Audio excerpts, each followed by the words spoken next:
اسلام آباد کے ایک بازار میں ایک خاتون کہتی ہیں مہنگائی آپ کے لیے کم ہوئی ہے مگر میرے لیے نہیں۔ 1000 روپے کا نوٹ 100 جیسا لگتا ہے، مگر اس کے برعکس حکومت جو ہے وہ کہہ رہی ہے جی معیشت مضبوط ہو رہی ہے، روپیہ اڑان بڑھ رہا ہے۔ کیا اعداد و شمار ٹھیک کہہ رہے ہیں تجربہ؟ حال ہی میں ورلڈ اکنامک فورم میں پاکستان کے پرائم منسٹر شہباز شریف نے کہا کہ پاکستان زراعت، صنعت، آئی ٹی اور مصنوعی ذہانت میں بہت جلد اڑان بھرنے والا ہے، اور ان کا یہ بھی کہنا تھا کہ اس وقت جو انفلیشن ہے وہ 30% سے کم ہو کر 5% پہ آ گئی ہے، زر مبادلہ کے ذخائر وہ بڑھ گئے ہیں اور ڈیفالٹ کا خطرہ ٹل گیا ہے۔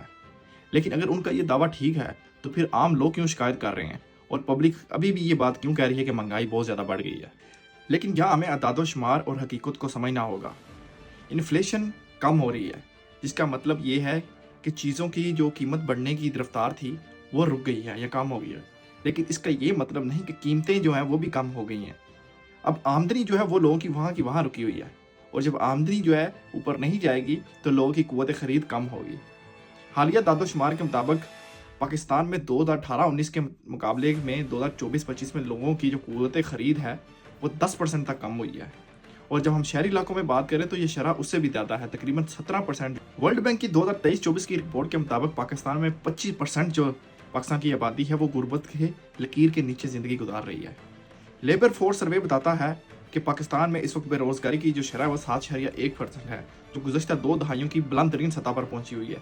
ہر سال پاکستان میں 35 سے 40 لاکھ افراد روزگار کی منڈی میں شامل ہوتے ہیں، اور اگر معیشت جو ہے وہ 6 سے 7% کی رفتار سے نہ بڑھے تو نئی نوکریاں کہاں سے آئیں گی، نئے لوگ کہاں ایڈجسٹ ہوں گے؟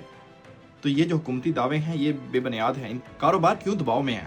صنعت کار کہتے ہیں کہ بجلی گیس بہت مہنگی ہے، ٹیکس بہت زیادہ ہے اور شرح سود بھی بہت زیادہ ہے، جس کی وجہ سے اس وقت بہت زیادہ ٹیکسٹائل ملیں بند پڑ گئی ہیں، اور اس کے ساتھ ساتھ جو ریئل اسٹیٹ ہے وہ بھی منجمد ہو گیا۔ یہ وہ قیمت ہے جو استحکام کے لیے ادا کی گئی لیکن خوشحالی نہیں آئی۔ پاکستان اس وقت IMF کے پروگرام کے تحت چل رہا ہے۔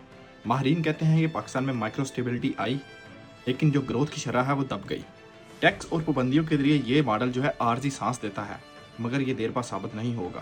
اقوام متحدہ کے ہیومن ڈیولپمنٹ انڈیکس میں پاکستان جو ہے وہ ٹوٹل 193 کنٹریز کی لسٹ میں 168 نمبر پر آتا ہے، اور جنوبی ایشیا میں صرف افغانستان پاکستان سے پیچھے ہے۔ یہ اعداد و شمار بتاتے ہیں کہ مسئلہ پیسے کا نہیں، مسئلہ نظام کا ہے۔